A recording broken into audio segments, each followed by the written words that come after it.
la puissance. Il y a un manteau que Jésus a laissé aux croyants. Il y a un manteau que Jésus a déposé ici et qui est en train de flotter sur l'atmosphère de Reims. Le manteau de puissance. Alléluia. Amen. Il est écrit dans la parole de Dieu que ton Dieu ordonne que tu sois puissant. Dieu ordonne, Dieu veut que tu sois puissant.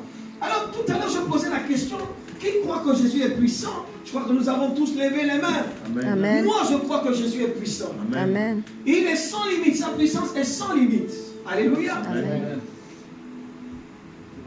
Mais la puissance de Dieu ne peut pas opérer s'il n'y a pas un vase, s'il n'y a pas un instrument, s'il n'y a pas un corps qui va permettre à cette puissance de se manifester. Voyez-vous, Jésus étant monté au ciel, les disciples étaient restés à Jérusalem.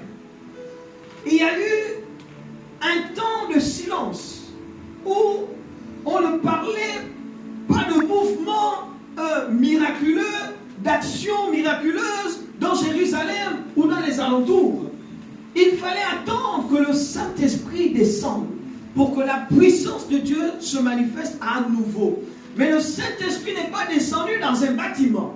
Le Saint-Esprit n'est pas descendu dans un arbre. Il est descendu sur des hommes, sur des femmes qui croyaient, qui ont cru que Jésus-Christ est la parole de Dieu, qu'il est la vérité, qu'il est Seigneur, qu'il est puissant, qui ont cru que Jésus leur a confié une mission.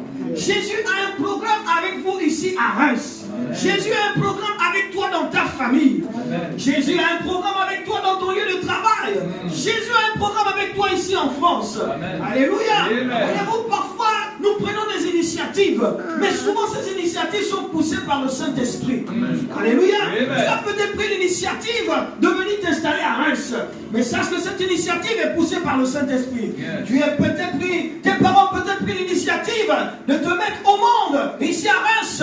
Sache que Dieu est l'auteur de cette initiative. Amen. Parce que autant marqué pour toi, pour ta vie, il y a quelque chose que Dieu veut faire avec toi ici. Amen. Alléluia. Amen. Mais non, tu n'es pas ici par hasard. Amen. Tu es ici parce que le plan de Dieu est en train de te pousser. Alléluia. Le plan de Dieu est en train de t'entraîner. Alléluia. Amen. La Bible dit que le vent souffle là où il veut, mais on ne sait ni où il va, ni où il vient. Alléluia. Amen. Il y a un vent qui est en train de te pousser. Peut-être que tu te dis que c'était un hasard.